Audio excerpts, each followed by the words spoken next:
আসসালামু আলাইকুম। প্রিয় দর্শক, অন্নমঞ্চের আলাপ চাইতে আপনাদের সকলকে আমন্ত্রণ জানাচ্ছি। সুপ্রিয় দর্শক শ্রোতা, আসসালামু আলাইকুম। যে যেখানে আছেন ভালো থাকবেন সেটাই প্রত্যাশা করি। ২০২৪ সালের জুলাই আগস্টে বাংলাদেশে যে ভয়াবহ সহিংসতা, অরাজকতা, নৈরাজ্য, বীভৎস অবস্থা, পুলিশ হত্যা, সাধারণ মানুষ হত্যা, সরকারি প্রতিষ্ঠান পুড়িয়ে দেওয়া, ধ্বংস করে দেওয়া, লুণ্ঠন করা, গণভবন লুণ্ঠন, সংসদ ভবন লুণ্ঠনের যে ভয়ঙ্কর ঘটনা, সেই ঘটনাকে মানবতা বিরোধী অপরাধ হিসাবে গণ্য করে বাংলাদেশের আইসিটি ট্রাইব্যুনালে বিচার চলছে। সেই বিচারের একটি অংশ নিয়ে আজ আপনাদের সঙ্গে কথা বলব। ওই আন্দোলনকে, ওই সহিংস আন্দোলনকে মানবতা বিরোধী অপরাধ সংগঠিত হওয়ার ঘটনা হিসেবে উল্লেখ করে একটা বিচার চলছে।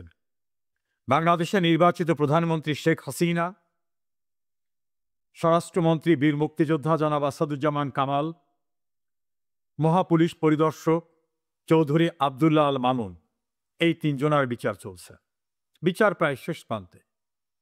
চৌধুরী আবদুল্লাহ আল মামুনকে বুঝিয়ে শুনিয়ে প্রলোভন দেখিয়ে নির্যাতনের মুখে রাজসাক্ষী করা হয়েছে। তিনি বিভিন্ন স্টেটমেন্ট দিয়ে নিজেকে রক্ষা করার চেষ্টা করছেন। আর অপর দুইজন এই বিচারের সঙ্গে আদালতে নেই, প্রধানমন্ত্রী শেখ হাসিনা এবং স্বরাষ্ট্রমন্ত্রী আসাদুজ্জামান কামাল। সাক্ষ্য পর্ব শেষ করে chief prosecutor advocate Tajul Islam তার যুক্তিতর্ক উপস্থাপন করেছেন। সেই যুক্তিতর্কের গুরুত্বপূর্ণ অংশ নিয়ে আজ আমি কথা বলছি। কিভাবে শেখ হাসিনা, স্বরাষ্ট্রমন্ত্রী এবং পুলিশের আইজিপি এই তিনজন আসামি হলেন সেটাকেই তিনি ব্যাখ্যা করেছেন। আমি সেই ব্যাখ্যার আলোকেই কথা বলছি। তিনি বলেছেন সুপিরিয়র কমান্ড রেসপন্সিবিলিটিস, অর্থাৎ ঊর্ধ্বতন কমান্ডারের দায় দায়িত্ব। এই অভিযোগে প্রধানমন্ত্রী হিসাবে শেখ হাসিনা, স্বরাষ্ট্রমন্ত্রী হিসাবে জনাব আসাদুজ্জামান কামাল এবং পুলিশ প্রধান হিসাবে চৌধুরী আবদুল্লাহ আল মামুন দায় অস্বীকার করতে পারেন না। সুপিরিয়র রেসপন্সিবিলিটিস, ঊর্ধ্বতন কর্তৃপক্ষের দায় এবং দায়িত্ব, আইনের ভাষায় সুপিরিয়র রেসপন্সিবিলিটিস। সে কারণে যারা গুলি করেছে, যারা সহিংসতা করেছে, যারা তাদের কথিত মানবতা বিরোধী অপরাধ করেছে, তাদের সুপিরিয়র ছিলেন শেখ হাসিনা, সুপিরিয়র ছিলেন আসাদুজ্জামান কামাল, সুপিরিয়র ছিলেন চৌধুরী আবদুল্লাহ আল মামুন। সেজন্য তারা অপরাধী, তাদের বিচার করা হচ্ছে। তিনি আরো বলেছেন অনেক পুলিশ গুলি করেছে, অনেক পুলিশ অন্যায় করেছে, আমরা গণহারে তাদের ধরছি না, আমরা কমান্ডিং লেভেলের যারা তাদেরকে ধরছি। প্রশ্নটা এখানেই, প্রধানমন্ত্রী কমান্ড দিয়েছেন কিনা, স্বরাষ্ট্রমন্ত্রী দিয়েছেন কিনা, সেটা অনেক আলোচনা, অনেক বিবেচনার বিষয়। কারণ পুলিশের কে কোথায় কি দায়িত্ব পালন করবেন এটা কারো কমান্ড দেওয়ার কোনো আবশ্যকতা নাই, আইনে আছে এবং তাদের উপর দায়িত্ব দেওয়া আছে। কিন্তু প্রাসঙ্গিক বিষয়টা হচ্ছে সেনাবাহিনীর রাস্তায় দায়িত্ব ছিল ওই সহিংসতাকালীন সময়ে। জাতিসংঘের যে রিপোর্টটি, সেই রিপোর্টে সেনাবাহিনীর ভূমিকার কথা উল্লেখ করা হয়েছে এবং সেনাবাহিনীর প্রধান যিনি সেনাপ্রধান জেনারেল ওয়াকারুজ্জামান এবং পুলিশ প্রধান চৌধুরী আবদুল্লাহ আল মামুন, তারা যাত্রাবাড়ির ভয়াবহ নৈরাজ্য, সহিংসতা, নাশকতা পরিদর্শন করতে গিয়ে সেই বিভৎসতার উপরে বক্তব্য রেখেছিলেন। পুলিশ যদি আইজিপির নির্দেশে রাস্তায় নেমে থাকে, সেনাবাহিনী নিশ্চয়ই সেনাপ্রধানের নির্দেশের বাইরে রাস্তায় যায়নি। এবং জাতিসংঘের রিপোর্টে যেভাবে অভিযুক্ত করা হয়েছে ল এনফোর্সিং এজেন্সিকে, তার ভিতরে সেনাবাহিনী, বিজিবি, পুলিশ, আনসার, র্যাব, তার ভিতরে সেনাবাহিনী আছে এবং ওই রিপোর্টে বারবার উল্লেখ করা হয়েছে কিভাবে সেনাবাহিনী কি দায়িত্ব পালন করেছে। আকাশে, নিচে, রাস্তায়, সবখানে। র্যাবের ভিতর সেনা সদস্যরা রয়েছে, সেনাবাহিনীর ডাইরেক্ট যারা রাস্তায় ডিউটি ছিলেন তারা সেখানে রয়েছেন। তাহলে পুলিশের হাইকমান্ড যদি পুলিশের আইজিপি হন, স্বরাষ্ট্রমন্ত্রী হন, তাহলে সেনাবাহিনীর হাইকমান্ড সুপিরিয়র রেসপন্সিবিলিটিস সেনাপ্রধান জেনারেল ওয়াকারুজ্জামান কিভাবে এড়িয়ে যাবেন, এটা ফৌজদারি আইন বিশেষজ্ঞদের বিশ্লেষণ এবং অভিমত। আপাতত তাকে স্পর্শ করা হচ্ছে না। বিদেশে থাকা 3 জন অনলাইন অ্যাক্টিভিস্ট পিনাকি ভট্টাচার্য, কনক সরোয়ার, ইলিয়াস হোসেন এবং অপর কয়েকজন অবসরপ্রাপ্ত বা চাকরিচ্যুত সেনা কর্মকর্তারা বারবার দাবি জানাচ্ছেন জেনারেল ওয়াকারকে গ্রেপ্তার করতে হবে। দেশের অভ্যন্তরে এই শিবিরের লোকরা জেনারেল ওয়াকারের বিরুদ্ধে সোচ্চা। এমনকি এনসিপির নেতারা, এবি পার্টির নেতারা বিভিন্ন ফোরামে, অর্থাৎ জেনারেল ওয়াকারকে গ্রেপ্তার করা এবং এই দায়ে অভিযুক্ত করার দাবি সোচ্চার হয়ে উঠেছে। অতীতেও কিন্তু এই ট্রাইব্যুনালে এখন যাদের বিচার হচ্ছে তাদের বিচারের পূর্বে কিন্তু এমন একটি দাবিকে জোরালো করানো হয়েছিল। জেনারেল ওয়াকারুজ্জামান, আপনি নির্ভর করেছিলেন অবসরপ্রাপ্ত ইকবাল করিম ভূঁইয়া সহ সাবেক অবসরপ্রাপ্ত মেজর জেনারেল ফজলে এলাহি আকবর এবং অন্যান্যদের উপর। প্রভাবিত হয়েছিলেন তাদের দ্বারা। তারা কারা? একটি গণতান্ত্রিক সরকারকে উচ্ছেদের আন্দোলনে যারা ডাইরেক্ট ইনভলভ। একটি নির্বাচিত সরকার ক্ষমতায় থাকা অবস্থায় আপনি আর একটি সরকার গঠনের জন্য রাজনৈতিক দলের সঙ্গে যোগাযোগের দায়িত্ব দিয়েছিলেন বিএনপি চেয়ারপারসনের গুরুত্বপূর্ণ উপদেষ্টা অবসরপ্রাপ্ত মেজর জেনারেল ফজলে এলাহি আকবরকে। কে আপনাকে এই পরামর্শ দিয়েছিল? কোন আইনে একটি সরকার বিদ্যমান থাকা অবস্থায় আর একটি সরকার গঠনের প্রক্রিয়ার ভিতরে আপনি গেলেন? কার নির্দেশে? কোন অথরিটিতে? সে প্রসঙ্গটা কিন্তু শেষ হয়ে যায়নি। ক্যান্টনমেন্টে কাদের ডেকে এনেছিলে? আইনে দ্বারা নিষিদ্ধ ঘোষিত একটি রাজনৈতিক দল এবং তার প্রধানকে আপনি আদব তমিজের সঙ্গে কিভাবে নাম উচ্চারণ করেছিলেন আমি আর সেটা বলতে চাই না। নিষিদ্ধ ঘোষিত সংগঠন নিয়ে আপনি নির্বাচিত একটি সরকারের পরিবর্তে একটি সরকার গঠন প্রক্রিয়া শুরু করেছিলেন। এই কৈফিয়তটিতে একদিন আপনাকে দিতে হবে যে কোন আইনে কার পরামর্শে একটি সরকার থাকা অবস্থায় আর একটি সরকার গঠনের প্রক্রিয়ায় আপনি গেলেন। তার পরবর্তীতে আপনি সেই সব দলের নেতাদের সঙ্গে নিয়মিত বৈঠক করছেন, টেলিফোনে কথা বলছেন, হাসপাতালে যাচ্ছেন, আপনার দপ্তরে ডাকতেছেন। আর দেশটা যারা স্বাধীন করল, আপনাকে যারা সেনাপ্রধান করল, তাদের উপর যে নিবর্তনমূলক নির্যাতন, বর্বরতা, নারকীয়তা হচ্ছে, এমনকি বাঙালি জাতির সবচেয়ে শ্রদ্ধার সমস্ত অর্জনের সূতিকাগারের যে পবিত্র স্থানটি ৩২ নম্বর ভেঙে বুড়িয়ে দেওয়া হলো, তখনও কিন্তু আপনি সেনাপ্রধান এবং আপনার আর্মিরা সেখানে দাঁড়ানো ছিল। আপনি কি ভেবেছেন শেষ রক্ষা হবে? আমি যদি চিফ প্রসিকিউটর অ্যাডভোকেট তাজুল ইসলামের আর্গুমেন্টকে মূল্যায়ন করি, তিনি বলেছেন যে কোনো অপরাধের দায় শুধু যিনি অপরাধ করছেন তার না, তার সুপিরিয়র অথরিটি যারা ছিলেন, সুপিরিয়র রেসপন্সিবিলিটিস যার আছে, সেখান থেকে আপনার কি পরিত্রাণ হবে? আমার তো মনে হয় ওরা আপনাকে পরিত্রাণ দেবে না। আমার শুধু না, অনেকেরই আশঙ্কা। সে আশঙ্কার সঙ্গে আমি একমত। কারণ বাংলাদেশের ইতিহাসে না, ভারত উপমহাদেশের ইতিহাসে একসঙ্গে এতগুলি জেনারেলকে একটি সিভিল কোর্ট বা একটা অন্যরকম একটা কোর্ট যেটা আর্মির বাইরে, সেই কোর্টের থেকে গ্রেপ্তারি পরোয়ানা জারি করা হয়। গ্রেপ্তারি পরোয়ানা পৌঁছাবার পূর্বে তাদেরকে গুটিয়ে নিয়ে এসে হেফাজতে আটকালে, ততক্ষণ পর্যন্ত কোনো কাগজই আপনারা পাননি। কি হতে যাচ্ছে? আপনি সেনাপ্রধান হিসাবে কোথায় নিয়ে যাচ্ছেন বাংলাদেশকে? কোথায় নিয়ে যাচ্ছেন সেনাবাহিনীকে? আপনি কি কারো ফাঁদে পা দিয়েছেন? এমন প্রশ্ন কিন্তু অনেকের। জেনারেল ওয়াকারুজ্জামান, আপনি নিঃসন্দেহে একজন ভদ্রলোক, আপনি একজন সৎ মানুষ, আপনি একজন নামাজি মানুষ। কিন্তু সংবিধান সম্মত যে শপথ আপনি নিয়েছিলেন, জীবনের বিনিময়ে হলেও আপনি রাষ্ট্রপতি, সংবিধান এবং বাংলাদেশকে রক্ষা করবেন। তো সংবিধান তো একটা বই আর কাগজ না, সাংবিধানিক বিধি ব্যবস্থা রক্ষা করবেন। সাংবিধানিকভাবে নির্বাচিত সরকারকে কি আপনি রক্ষা করায় ভূমিকা রেখেছিলেন? বাংলাদেশকে রক্ষা করায় কি আপনার ভূমিকা আছে?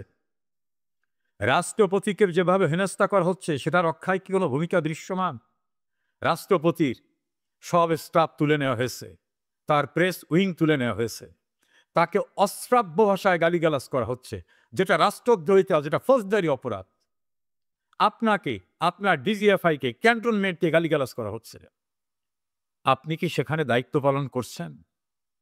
আপনি কি শপথ রক্ষা করছেন যে আমি প্রয়োজনে জীবনের বিনিময়ে বাংলাদেশের রাষ্ট্রপতি, বাংলাদেশের সংবিধান রক্ষা করব?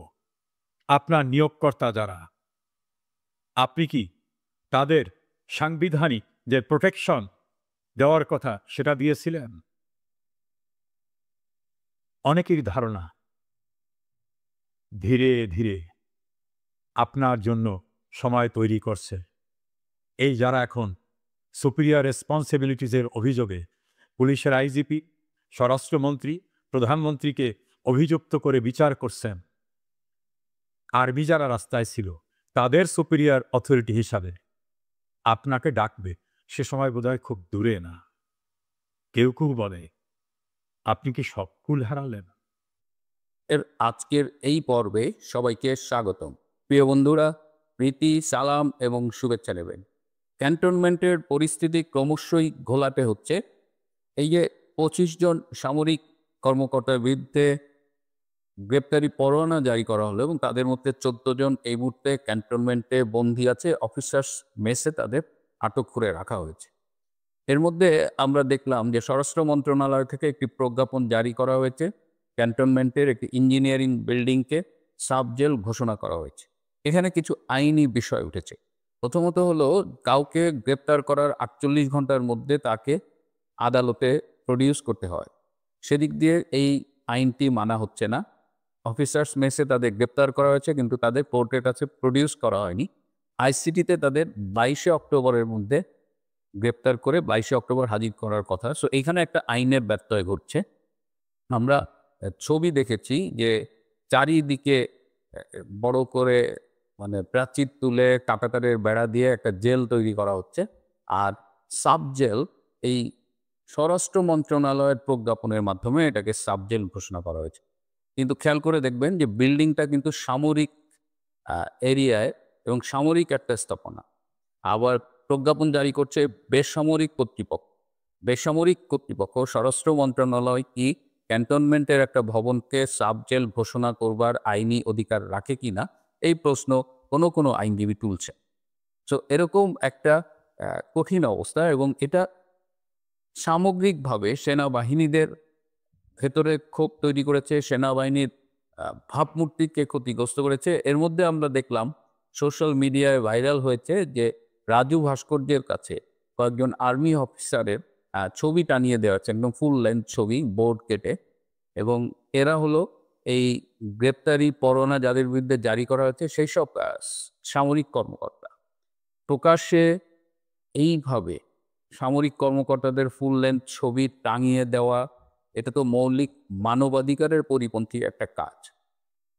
যদি কারো বিরুদ্ধে কোনো অভিযোগ আনা হয়, একদম আদালতে ফাইনালি প্রমাণ না হওয়া পর্যন্ত সে কিন্তু নিরপরাধ হিসেবেই বিবেচিত হয়, এবং সেটা একদম ইন্টারন্যাশনালি রিকগনাইজড একটা বেসিক হিউম্যান রাইটসের একটা অন্তর্গত। সুতরাং এই যে সামরিক বাহিনীর এত শীর্ষ কর্মকর্তাদের এইভাবে প্রকাশ্যে হিউমিলিয়েট করা হচ্ছে, অপমান করা হচ্ছে, এর মধ্য দিয়ে সামরিক বাহিনীর প্রতি একটা আসলে চ্যালেঞ্জ ছুড়ে দেওয়া হয়েছে। আমি বারবার বলছি যে পুলিশকে ধ্বংস করা হয়েছে, পুলিশের মনোবল একদম তলানিতে। এখন টার্গেট করা হচ্ছে সেনাবাহিনীটা। আমাদের যে আপনি পছন্দ করেন না করেন, আমাদের এই সেনাবাহিনী, নৌবাহিনী, বিমান বাহিনী, এরা একটা স্ট্রাকচার্ড প্রতিষ্ঠান। সেই প্রতিষ্ঠানগুলোকে এখন ডিস্টেবিলাইজ করা হচ্ছে। সম্পূর্ণ ডিস্ট্রয় না করলেও এটা যেন আর মেরুদণ্ড সোজা করে না দাঁড়াতে পারে, সেই ব্যবস্থা করা হচ্ছে। এখন এই যে সেনা কর্মকর্তাদের বিরুদ্ধে, ওভারঅল বাহিনীর বিরুদ্ধে যে ষড়যন্ত্রগুলো হচ্ছে, এগুলোর সাথে কি জেনারেল ওয়াকার জড়িত? সেনাপ্রধান আমাদের একটা বোঝানোর চেষ্টা করেন, বা তার বাহিনীর লোকজনদের তিনি বোঝানোর চেষ্টা করেন যে তিনি সবার কাছে যাচ্ছেন, সবার কাছে গিয়ে বলছেন যে এরকম সেনাবাহিনীর বিচার এভাবে করা যাবে না, আইসিটিতে করা যাবে না, সেনা আইনে করতে হবে, তাদের ইমিউনিটি দেওয়ার জন্য তিনি দৌড়াদৌড়ি করছেন। কিন্তু এসবই তার নাটক। তিনি আসলে এই সমগ্র প্রক্রিয়ার সাথে জড়িত এবং তিনিও সেনাবাহিনীকে ডিস্ট্যাবিলাইজ করার, ডিমোরালাইজ করার, মানে নৈতিক মনোবল ভেঙে দেওয়ার এবং দুর্বল প্রতিষ্ঠান করার যে ষড়যন্ত্র, সেটার সাথে জড়িত। এখন আমরা এটাও জানতে পারতেছি যে এই যে জুলাই আগস্টের যে সামরিক এবং জঙ্গি অভ্যুত্থান, সেই অভ্যুত্থানের অনেক নেতা যারা আজকে এনসিপির প্রভাবশালী নেতা, তারা ডিজিএফ এর ঢাকা ডেপের যে ডিরেক্টর, তার গাড়িতে করে সেই কারফিউর মধ্যে মুভ করেছে। তার মানে দেখেন, আর্মির এই ষড়যন্ত্রের সাথে ইনভলভমেন্ট ছিল, একটা অংশের ইনভলভমেন্ট ছিল, এবং তারাই মিলে এই প্রো লিবারেশন মুক্তিযুদ্ধপন্থী যে অংশটা আছে, প্রগতিশীল অংশ, সেই অংশটাকে ধ্বংস করার জন্যই প্রথমে নাটক করেছে এই 25 জনের। শোনা যায় যে এটা তাদের জন্য একটা টেস্ট কেস। এটা সফল হলে এরপরে তারা আরো ফার্দার কিছু আর্মি অফিসারের নামে বিভিন্ন মামলা দেবে। মামলার তো মানে দুর্জনের ছলের অভাব হয় না, আর এদের মামলার কোনো কিছুতেই এদের অভাব হয় না আর কি। এরা মার্ডার কেস করে, জীবিত লোক হলো যে তাকে হত্যা করা হয়েছে, পরে দেখা গেল যে জীবিত লোকটা আবার ফিরে আসছে। সো এদের দ্বারা সবই সম্ভব। এরা এমনও বলা হচ্ছে যে আওয়ামী লীগের 16 বছরের সময় যত সামরিক অফিসার প্রমোটেড হয়েছে, বিশেষ করে গুরুত্বপূর্ণ পদে, সবার বিরুদ্ধে মামলা করে সবার বিরুদ্ধে অ্যাকশন হবে, এরকম একটা কথা কিন্তু আমরা শুনতে পারতেছি। এরকম অবস্থায় সেনাবাহিনীকে একজন সেনা প্রধান হিসেবে এভাবে ধ্বংস হতে দিচ্ছে এবং যে পরিকল্পনার সাথে তিনি নিজে জড়িত, তার আমি সবসময় বলি, আমাকে কেউ যদি জেনারেল ওয়াকার খানের ব্যাপারে জানতে চান, আমি বলি যে নিজেকে ওয়াকার খানের জায়গায় চিন্তা করে একবার দেখেন। এই ওয়াকার খান জুলাই আগস্টের ষড়যন্ত্রের সাথে জড়িত। এই ওয়াকার খান ডিপ স্টেটের সাথে শুধু জড়িতই না, তিনি ডিপ স্টেটের কাছ থেকে নগদ মানে প্রচুর টাকা পয়সা খেয়েছেন। সুতরাং এই ডিপ স্টেটের দালালি করে, ডিপ স্টেটের টাকা খেয়ে, শেখ হাসিনার সাথে বেইমানি করে তিনি যে দেশটাকে এই রসাতলে নেওয়ার অন্যতম কারিগর ছিলেন, তার কি সেখান থেকে আসলে ফিরে আসার কোনো উপায় আছে? তিনি যাদের পারপাস সার্ভ করেছেন, তারা কিন্তু তাকে বিশ্বাস করেন না। কারণ ওয়ান্স এ বেইমান ইজ অলওয়েজ এ বেইমান, once a Mir Jafar is always a Mir Jafar. যে কারণে দেখেন, সে মনে প্রাণে জামাতি, কিন্তু জামাত তাকে কখনো কখনো মুনাফেক বলে গালি দেয়।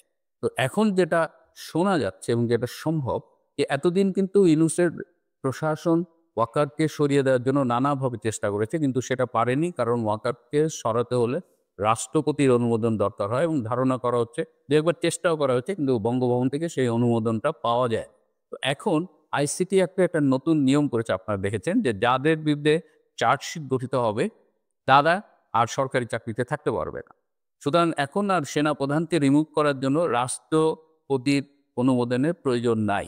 এই আইন অনুযায়ী এখন যেটা প্ল্যান করা হচ্ছে, জেনারেল ওয়াকারের বিরুদ্ধে যদি ভুল না জেনে থাকি, অলরেডি তদন্ত শুরু হয়ে গেছে, এবং বিমান বাহিনীর প্রধান air vice marshal Mahmud Hasan, তার বিরুদ্ধেও তদন্ত শুরু হয়েছে। এই দুজনের বিরুদ্ধে অনেকগুলো অভিযোগ।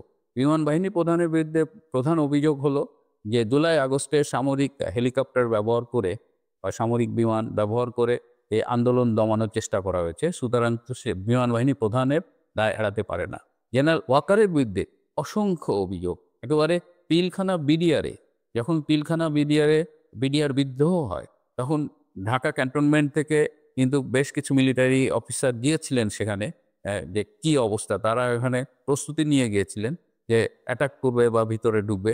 কিন্তু তারা যখন এই পিলখানায় পৌঁছান গেটের কাছে, তখন ভেতর থেকে বিডিআর গুলি করেন এবং একজন সেখানে গুলিবিদ্ধ হয় এবং সম্ভবত মারা গিয়েছিলেন। তো সেই বহরে ব্রিগেডিয়ার হাকিম, আমার নামটা ঠিক খেয়াল নেই, বোধহয় তার নেতৃত্বে লেফটেন্যান্ট কর্নেল ওয়াকার খানও ছিলেন, তখন তিনি লেফটেন্যান্ট কর্নেল। সুতরাং বিডিআর বিদ্রোহতে তার নাম আনা খুব অনায়াসে সম্ভব।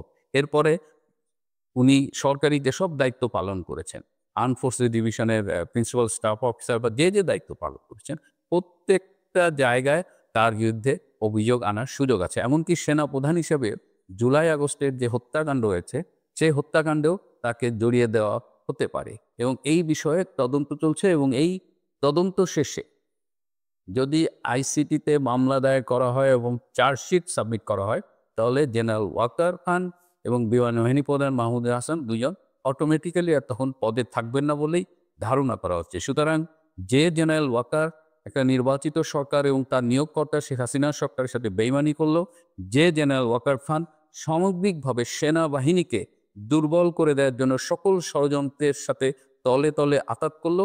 আজকে আমি অবাক হব না যদি তারা নিজেরাই এই ষড়যন্ত্রের একটা পর্যায়ে যে ভিকটিম হন, এবং সেক্ষেত্রে হয়তো আমরা দেখব জেনারেল ওয়াকার খান এবং air vice marshal Hasan Mahmud তাদের হয়তো কারাগারেও যেতে হতে পারে, ওই সাবজেল যেটা ঘোষণা করা হয়েছে হয়তো সেখানেও যেতে পারে।